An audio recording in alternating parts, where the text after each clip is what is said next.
Assalamualaikum warahmatullahi wabarakatuh. Di sini saya akan menjelaskan materi tentang pembangunan wilayah berdasarkan pendekatan klaster.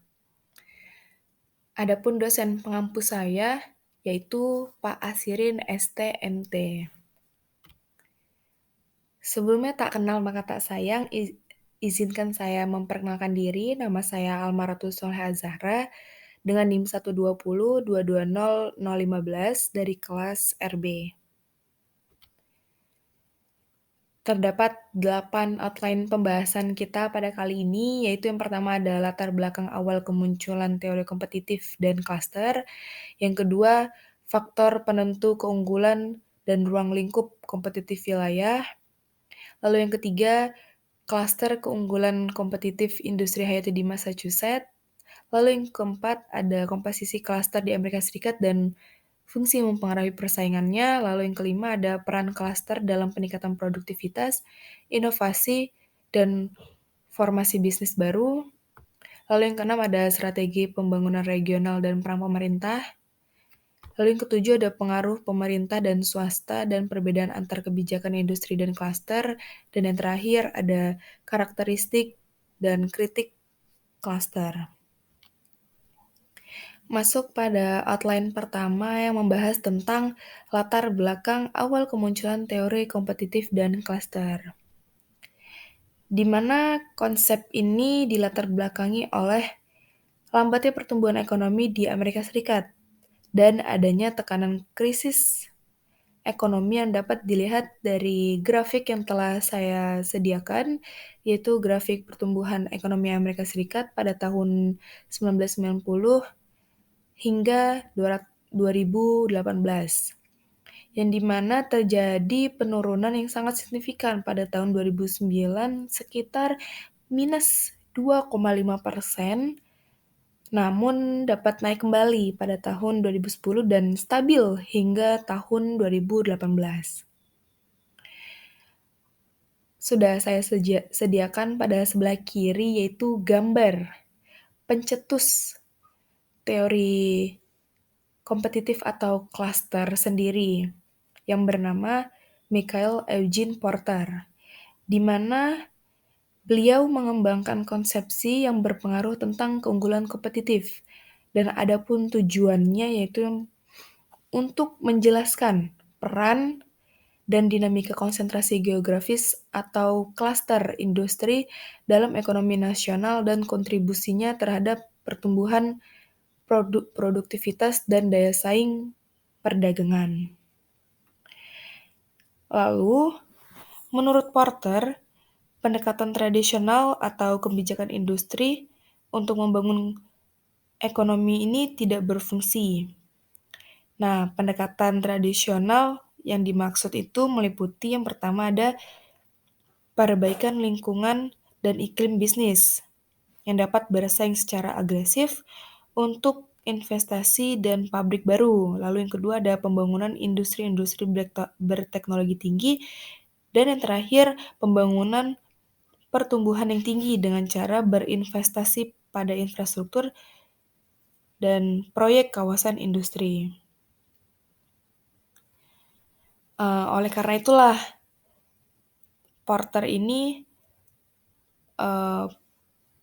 perlu pembentukan ulang model pengembangan ekonomi wilayah dengan memahami terlebih dahulu faktor-faktor penentu keunggulan kompetitif dalam ekonomi global yang modern. Nah, itulah latar belakang awal kemunculan teori kompetitif dan klaster menurut Michael Eugene Porter.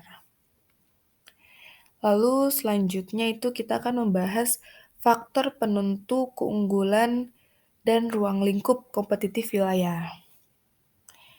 Nah, untuk menciptakan keunggulan kompetitif ini, Porter ini mengembangkan atau membentuk model pengembangan ekonomi wilayah dengan memahami terlebih dahulu faktor-faktor penentu keunggulan kompetitif dalam ekonomi global yang modern. Nah, kemudian Porter mengembangkan lagi kebijakan klaster yang nanti akan kita bahas. Nah, pada faktor penentu ini terdapat 3, yaitu yang pertama, ada keunggulan secara mikroekonomi yang terdiri dari kualitas lingkungan, pengembangan klaster, kecanggihan strategi, dan operasional perusahaan. Lalu yang kedua itu ada keunggulan secara makroekonomi yang terdiri dari kebijakan moneter, pembangunan manusia, dan kelembagaan politik yang efektif. Lalu yang terakhir yaitu ada faktor endowment, di mana sumber daya yang telah dimiliki oleh suatu wilayah seperti lokasi ini, lahan, kesuburan tanah, iklim, sumber daya, bentang alam, pemandangan alam, lingkungan, penduduk, dan warisan cagar budaya. Nah, untuk mencapai keunggulan kompetitif ini, Porter ini mengusulkan teori klaster. Nah, pemikiran intelektual Porter inilah awal dari klaster, paling tidak berasal dari Marshall pada tahun 1890 atau 1920 yang memasukkan bab menarik tentang eksternal lokasi industri khusus dalam bukunya yang berjudul Principle of Economics. Nah, mungkin sebelumnya teman-teman pada bingung ya, kita dari tadi membahas tentang klaster, namun teman-teman belum mengetahui apa arti atau definisi klaster tersebut. Nah, klaster tersebut adalah kelompok perusahaan yang saling berhubungan secara geografis, secara langsung, dan kelembagaan yang saling berkaitan dalam bidang tertentu, dihubungkan oleh kesamaan dan hubungan saling melengkapi. Nah, terdapat lingkup geografis klaster ini berkisar dari suatu daerah, negara bagian, atau bahkan satu kota untuk menjangkau wilayah sekitarnya. Nah, ruang lingkup geografis suatu klaster di sini berkaitan dengan jarak di mana informasi, transaksional, insentif, dan efisiensi lainnya akan terjadi. Lalu setelah kita membahas dan mengetahui latar belakang faktor penentu keunggulan, itu Porter ini mencontohkan untuk meyakinkan kembali nih. Nah, Porter ini mencontohkan beberapa klaster, seperti contoh antara lain ada klaster anggur yang ada di California, itu klaster industri yang hayati di Massachusetts. Nah, lalu klaster multimedia yang ada di Manhattan, dan klaster multimedia di San Francisco Bay. Nah, di sini saya mengambil salah satu contoh, yaitu klaster keunggulan kompetitif industri hayati di Massachusetts. Nah, pada diagram ini disajikan perusahaan-perusahaan di dalam satu klaster, di mana perusahaan ini saling berkaitan atau saling berhubungan. Contohnya di sini, kenapa sih lembaga pendidikan ini ada kaitannya dengan lembaga kesehatan. Nah, lembaga pendidikan seperti contoh di sini ada Harvard, MIT, Tufts, Boston, dan UMass. Nah, seperti yang kita ketahui, lembaga pendidikan tinggi ini pasti sering mengadakan suatu riset atau penelitian yang dimana ketika ingin melakukan riset, pasti membutuhkan suatu wadah yang dimana dapat manajemen dari struktur riset yang akan dilakukan. Nah, maka dari itulah dibutuhkan suatu organisasi untuk penelitian dari lembaga ini. Nah, ketika penelitian, pasti kita membutuhkan namanya jasa untuk melakukan penelitian tersebut.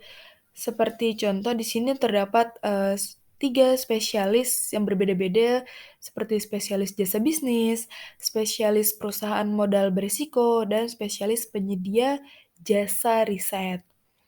Nah, mungkin dapat disimpulkan tentunya dibutuhkanlah lembaga yang berkaitan tentang riset yang ingin dilakukan. Nah, setelah melakukan sebuah penelitian, pasti menerbitkan atau menciptakan sebuah produk. Seperti contoh pada diagram ini, yaitu produk biologi atau biofarma. Nah, lalu produk ini dilarikan kemana? Nah, tentunya produk ini diberikan atau dilarikan ke suatu perusahaan yang membutuhkan, seperti contoh di sini rumah sakit, pendidikan, dan spesialis.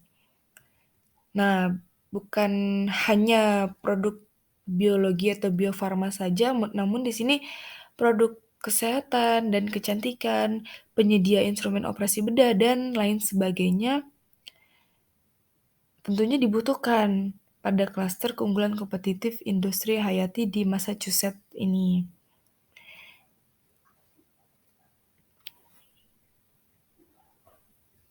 Nah, seperti yang sudah saya jelaskan tadi mengenai latar belakang dimunculkannya teori klaster atau kompetitif ini, yang latar belakangnya atas perekonomian di Amerika Serikat. Selanjutnya kita membahas komposisi klaster di Amerika Serikat. Terdapat dua komposisi klaster, yaitu yang pertama ada klaster global yang artinya melayani pasar nasional dan global. Di sini mudah terpapar kompetisi dengan wilayah dan negara lain. Sedangkan klaster lokal yaitu kebalikannya dari klaster global, di mana melayani pasar lokal dan sedikit terpapar kompetisi dengan wilayah lain dan di negara lain maupun luar negeri. Nah, selanjutnya kita akan membahas klaster yang mempengaruhi persaingan dengan mencerminkan dan memperkuat bagian Porter's Diamond. Terdapat tiga klaster yang mempengaruhi persaingan. Itu yang pertama adanya peningkatan produktivitas, di mana kedekatan yang timbul dari co-location perusahaan, pelanggan, pemasok dari isu lain ini memperkuat sebuah tekanan untuk berinovasi dan meningkatkan produktivitas. Nah, di mana Porter ini menemukan bukti peran klaster dalam pembangunan ekonomi dalam artikel Global Competitiveness Report pada tahun 1998. Nah, Porter ini menguji secara statistik di sampel banyak negara dan menemukan dukungan empiris untuk teori secara keseluruhan tentang hubungan antara lingkungan bisnis ekonomi mikro dan kemakmuran ekonomi nasional dan khususnya untuk dampak klaster lokal pada pembangunan ekonomi. Nah, kehadiran klaster yang dikembangkan dengan baik inilah dapat memberikan manfaat yang kuat untuk produktivitas dan kapasitas untuk berinovasi yang sulit ditandingi oleh perusahaan-perusahaan yang berlokasi di di tempat lain. Nah, yang kedua itu meningkatkan kapasitas peserta klaster. Nah, ini meningkatkan kapasitas peserta klaster ini fungsinya untuk inovasi dan pertumbuhan produktivitas klaster. Dan yang terakhir yaitu untuk merangsang pembentukan bisnis baru yang mendukung inovasi dan memperluas klaster. Nah, dari masing-masing ketiga pengaruh klaster ini, nah itu semuanya bergantung pada yang pertama ada hubungan pribadi, yang kedua komunikasi tatap muka, dan jaringan individu dan lembaga yang berinteraksi.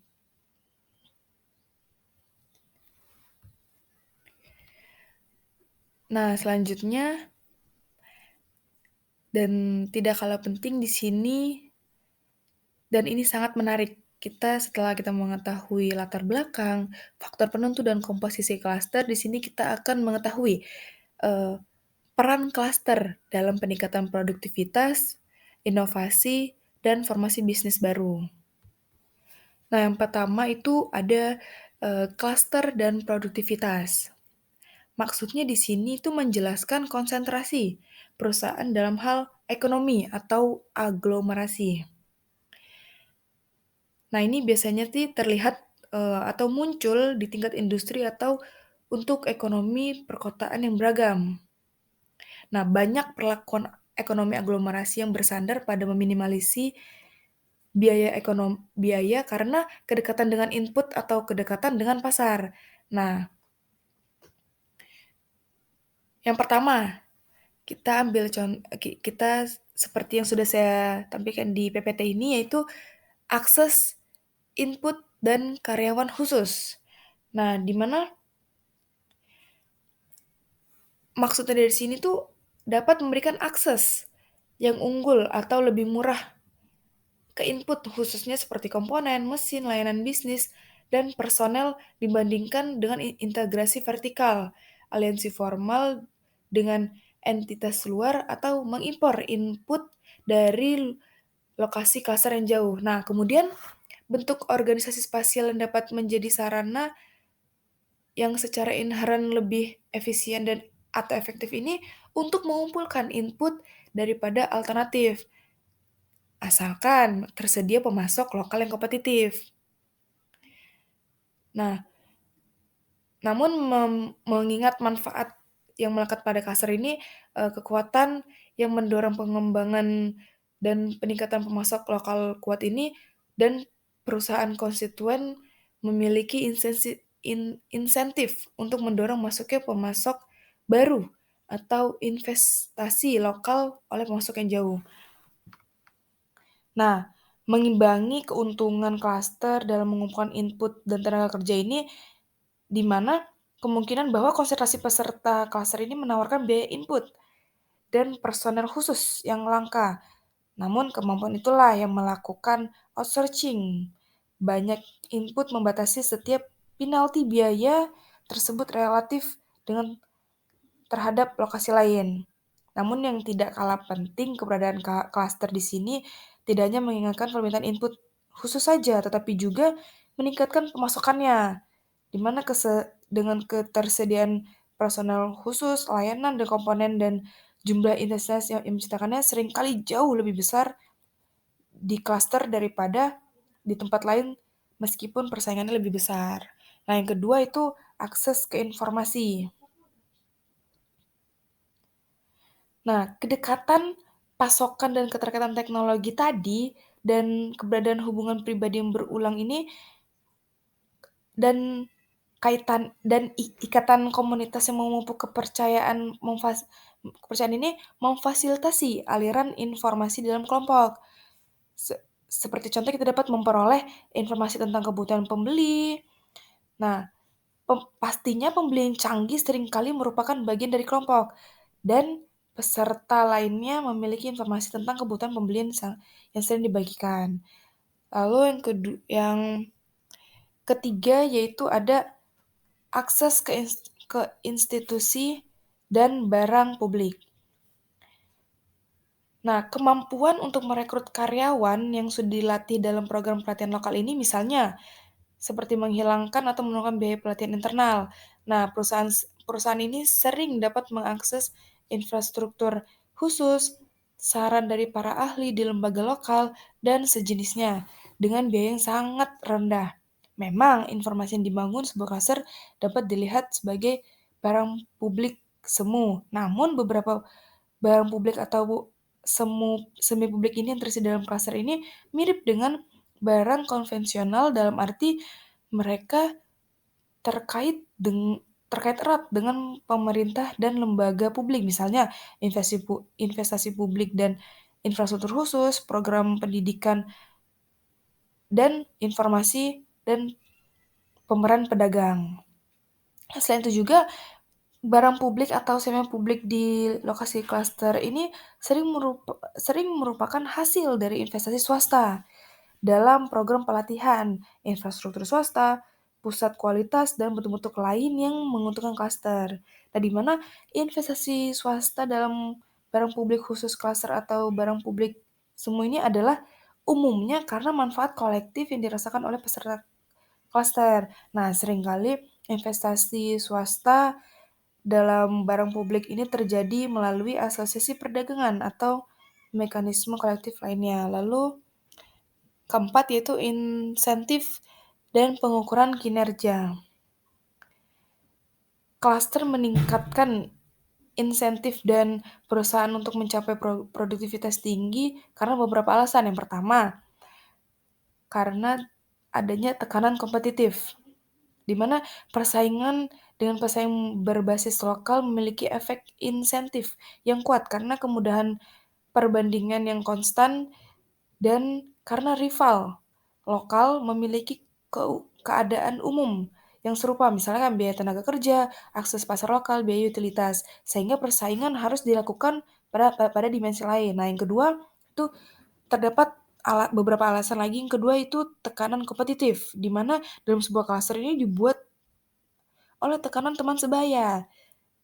Ya, karena bahkan di antara perusahaan tidak langsung atau tidak bersaing, di mana kebanggaan dan keinginan untuk terlihat baik di komunikasi lokal itu memotivasi perusahaan untuk berusaha mengalahkan satu sama lain.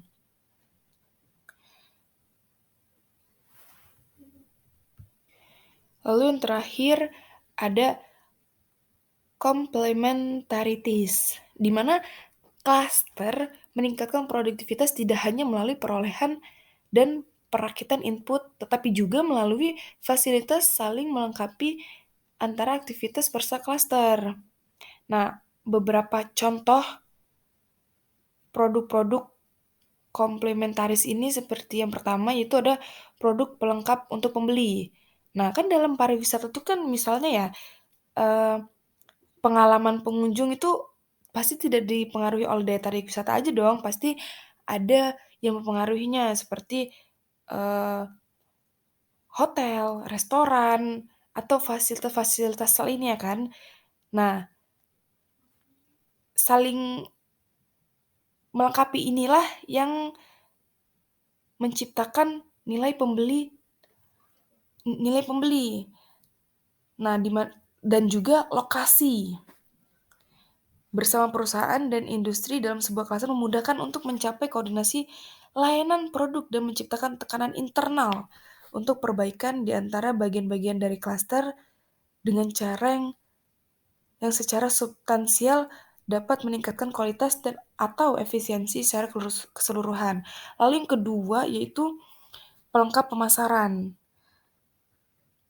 Nah, ini juga meningkatkan reputasi lokasi di bidang tertentu dan membuatnya lebih mungkin bahwa pembeli dapat akan mempertimbangkan vendor atau produsen yang berbasis di sana. Lalu yang ketiga ada komplementaris karena keselarasan kegiatan yang lebih baik atau peserta klaster.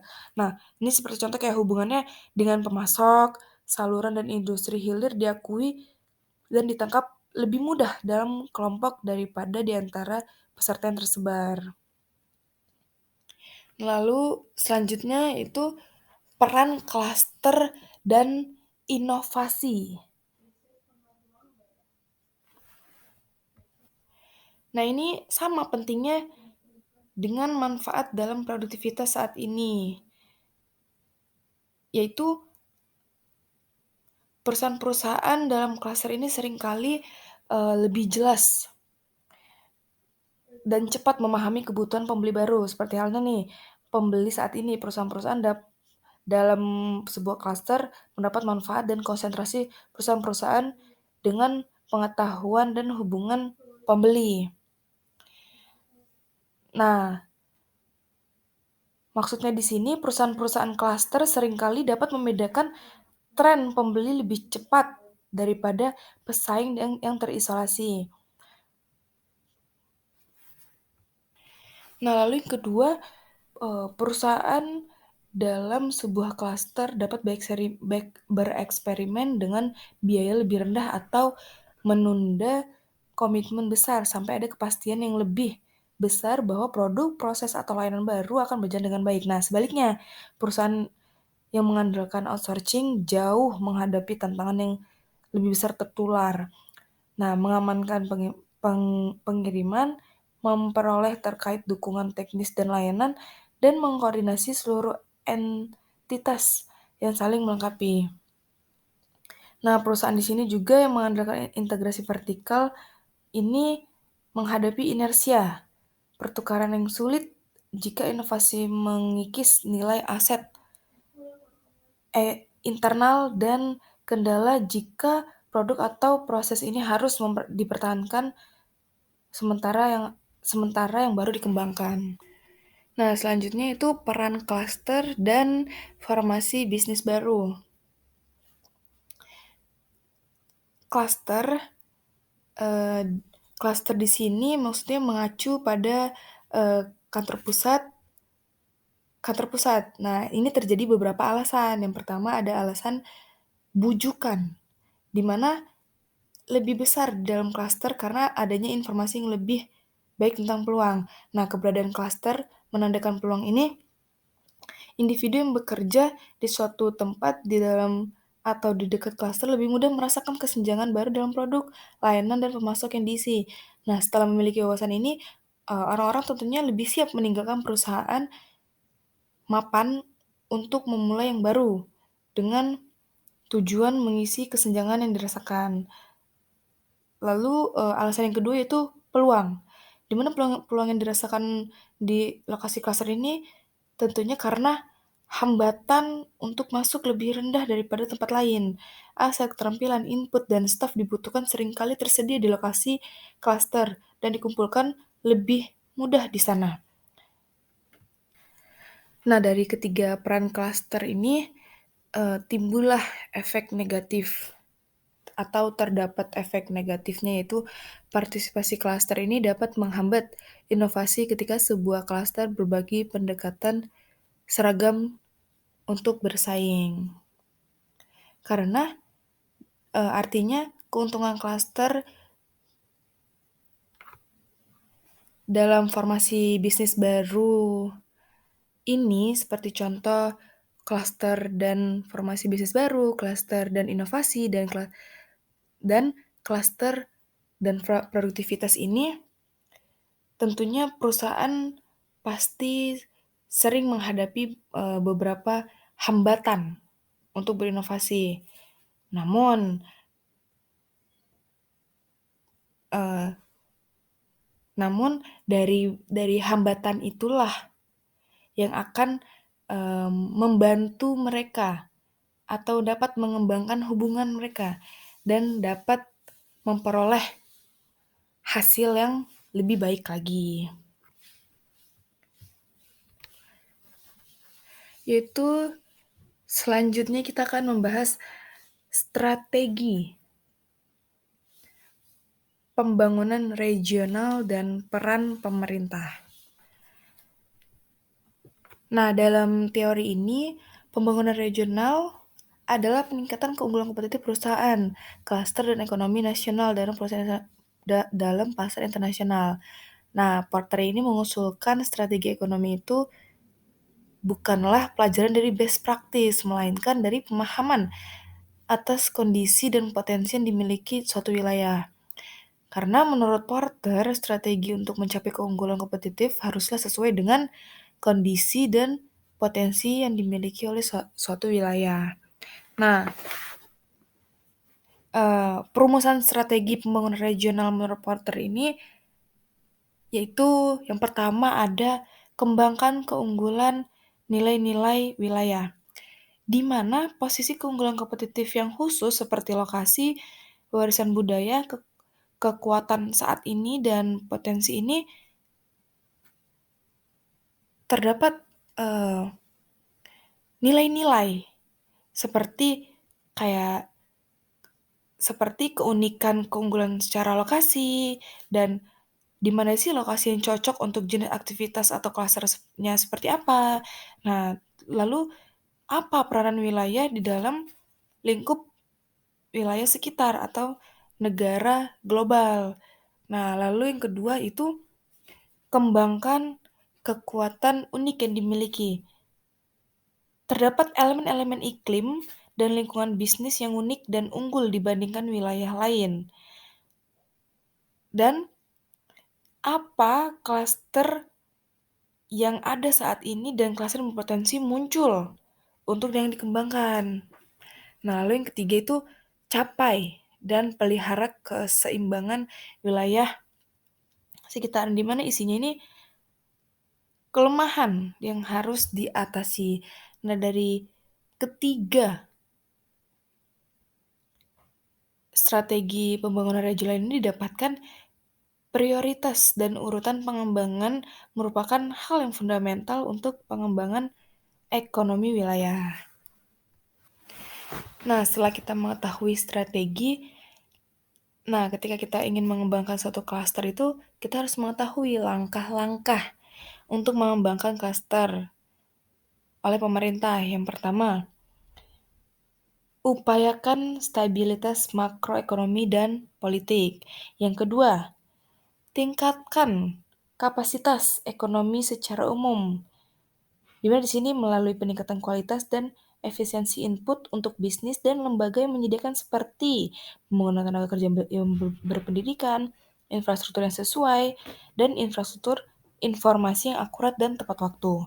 Lalu yang ketiga ada tetapkan aturan ekonomi mikro, di mana secara keseluruhan dan intensif yang mengatur persaingan antar perusahaan yang akan mendorong pertumbuhan produktivitas. Yang keempat, ada kembangkan program. Yang dimana di sini kita dapat mengimplementasikan program tindakan ekonomi yang positif khas program ekonomi jangka panjang atau program perubahan yang dapat memobilisasi pemerintah, pelaku bisnis, lembaga, dan masyarakat. Lalu yang kelima itu memfasilitasi pengembangan dan peningkatan klaster, dan yang terakhir dorongan dan fasilitas yang diberikan intensif itu agar dapat muncul tindakan kolektif yang dilakukan oleh sektor swasta. Lalu selanjutnya terdapat pengaruh pemerintah, swasta, dan perbedaan antar kebijakan industri dan klaster. Nah, di sini pengaruh pemerintah dalam upgrading klaster, menurut Porter yang pertama, konteks strategi dan persaingan perusahaan. Terdapat beberapa, yaitu yang pertama, organisasi departemen-departemen pemerintah yang relevan di sekitar klaster. Lalu yang kedua, berfokus pada upaya-upaya untuk menarik investasi asing di sekitar klaster. Lalu yang ketiga, berfokus pada promosi ekspor di sekitar klaster. Dan terakhir, eliminasi hambatan-hambatan terkait kompetisi lokal. Nah, lalu yang kedua, ada kondisi-kondisi faktor atau input, di mana terdapat di dalamnya yaitu ciptakan program-program pendidikan dan pelatihan spesialisasi. Lalu yang kedua, dirikan upaya-upaya riset di universitas lokal pada teknologi yang terkait dengan klaster. Lalu yang ketiga, dukungan pengumpulan dan kompilasi informasi yang spesifik terkait klaster. Dan yang terakhir, tingkatkan transportasi, komunikasi, dan infrastruktur spesialisasi lainnya. Lalu yang ketiga yaitu ada industri-industri terkait dan pendukung. Nah, di antaranya pengaruh pemerintah itu ada sponsor forum yang mempertemukan para partisipan klaster secara bersama-sama. Yang kedua, upaya spesifik klaster yang dapat menarik para penyedia jasa dan supplier dari lokasi lain. Dan yang terakhir, dirikan klaster berorientasi zona perdagangan bebas, industrial park, dan atau suppliers parks. Dan yang terakhir ada kondisi-kondisi permintaan. Nah, ini pengaruhnya ini terdiri dari ciptakan peraturan yang pro inovasi standar-standar yang dapat mempengaruhi klaster. Lalu yang kedua, sponsor pengujian mandiri, sertifikasi produk, dan jasa penilaian untuk produk atau jasa klaster. Dan yang terakhir, bertindaklah sebagai pembeli yang baik yang membeli produk atau jasa klaster. Nah, selain pihak pemerintah, dalam pengembangan klaster ini juga tidak terlepas dari peran swasta. Nah, menurut Porter, pihak swasta itu perlu melakukan langkah-langkah untuk mengembangkan klaster sebagai berikut. Yang pertama, perbaiki kondisi faktor input, yang dimana ini termasuk dalam penyediaan personel yang terlatih yang tepat, kualitas dan kesesuaian kegiatan penelitian lokal di universitas, penciptaan infrastruktur fisik yang disesuaikan dengan kebutuhan klaster, dan penyediaan informasi spesifik klaster. Nah, yang kedua, menjalin kerjasama antara pemerintah dan lembaga lokal. Dalam hal ini seperti utilitas, sekolah, dan penelitian klaster dan infrastruktur khusus publik seperti pelabuhan, fases penanganan, hubungan komunikasi satelit, dan laboratorium pengujian. Nah, yang ketiga, mengembangkan jaringan informal, di mana seperti asosiasi perdagangan dan badan kolektif yang memungkinkan berbagi wilayah.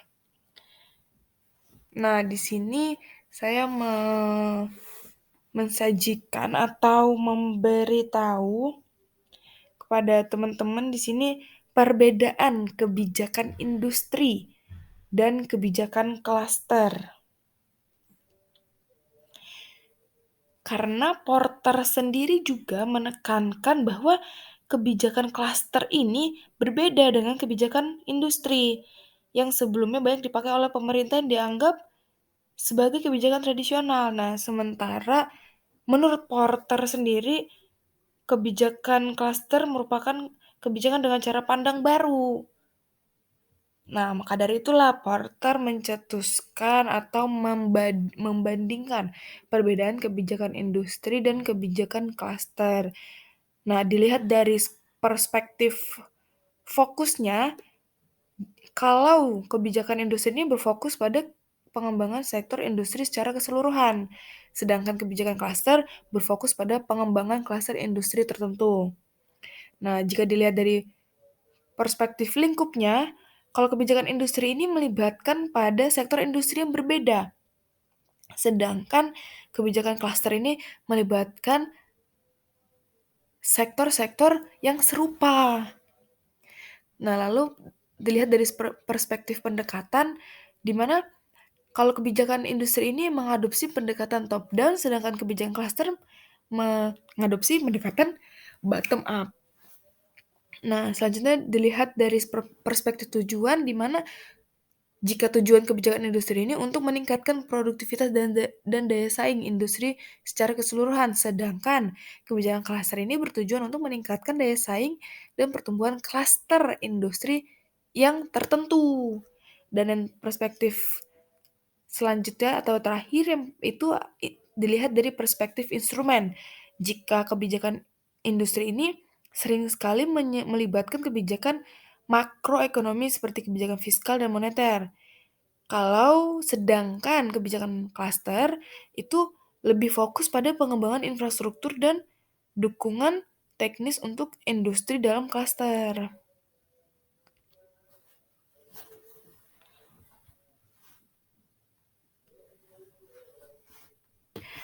Nah, ketika kita sudah membahas langkah-langkah pemerintah, swasta, dan perbedaan antara kebijakan dan klaster industri, di sini kita akan mengkarakteristikkan klaster, yaitu yang pertama, yaitu adanya pemahaman bersama tentang daya saing dan peran klaster dalam keunggulan kompetitif daya saing yang saling berkaitan dengan produktivitas dan inovasi. Maksudnya di sini bukan upah rendah, pajak rendah, atau mata uang yang didevaluasi. Lalu yang kedua yaitu para pihak itu fokus untuk menghilangkan hambatan dan menghapus kendala untuk meningkatkan klaster. Nah, lalu yang ketiga yaitu struktur yang mencakup semua klaster. Maksudnya di sini seperti negara bagian, provinsi, atau nasional. Nah, inisiatif klaster yang berhasil meliputi klaster tradisional seperti pertanian, pariwisata. Nah, bahkan klaster yang mengalami penurunan termasuk juga yang baru muncul dan sudah mapan. Lalu yang keempat itu ada batas klaster yang sesuai, di mana artinya batas-batas klaster harus mencerminkan realitas ekonomi, belum tentu batas politik. Nah, lalu yang kelima yaitu keterlibatan luas peserta klaster dan lembaga terkait. Nah, di mana di sini inisiatif klaster harus mencakup perusahaan dari semua ukuran. Nah, yang keenam yaitu ada kepemimpinan sektor swasta. Maksud dari sini partisipasi yang aktif yang dipimpin oleh pihak swasta daripada inisiatif yang dikendalikan oleh pemerintah yang akan memiliki peluang keberhasilan lebih baik. Lalu yang ketujuh itu ada perhatian yang dekat dengan hubungan personal. Dan di mana hubungan personal di sini dapat memfasilitasi relasi dan dapat menumbuhkan komunikasi yang terbuka dan membangun rasa saling percaya. Nah, karakteristik selanjutnya yaitu ada visi menuju tindakan, di mana inisiatif klaster harus dimotivasi oleh keinginan bersama untuk mencapai hasil, tidak didorong oleh lembaga akademis saja, lembaga think tank, atau lembaga pemerintah, namun harus dikombinasikan dengan langkah-langkah tindakan nyata. Selain itu juga tentunya kepemimpinan wirausaha dan keterlibatan para pemimpin opini juga berperan sangat penting dalam keberhasilan klaster. Lalu yang terakhir ada pelembagaan, di mana proses jangka panjang yang membutuhkan pelembagaan konsep, hubungan, dan keterkaitan di antara pihak. Seperti contoh dalam pemerintahan, peningkatan klaster dapat dilembagakan dengan mengatur lembaga pemerintah yang tepat, dengan mengumpulkan dan menyebarluaskan statistik ekonomi, dan dengan mengendalikan struktur dan keanggotaan kelompok penasihat bisnis. Nah, namun dari berbagai penjelasan yang sudah saya jelaskan ini,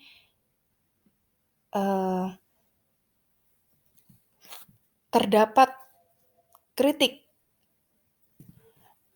tentang klaster dan keunggulan kompetitif ini, di mana ada beberapa kritik-kritik dari para ahli, seperti contoh menurut O'Donnell pada tahun 1997, dia mengkritik ketidakjelasan apakah dan bagaimana daya saing dapat bersifat teritorial dan didefinisikan dalam istilah lokalitas wilayah atau negara.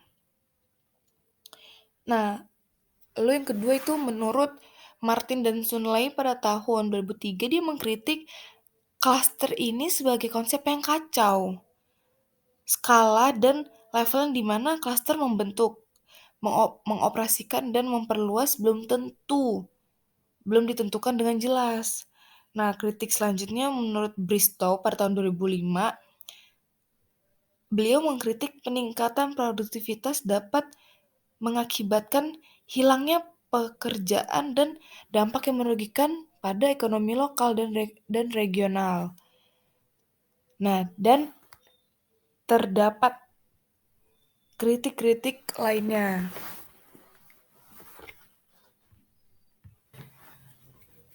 Nah, di sini juga hanya beberapa kritik yang saya sampaikan dan masih banyak kritik-kritik lainnya menurut para ahli. Mungkin sekian yang dapat saya sampaikan, kurang dan lebihnya saya mohon maaf yang sebesar-besarnya jika ada salah pengucapan atau pelafalan, saya meminta maaf. Sampai jumpa di materi selanjutnya. Terima kasih.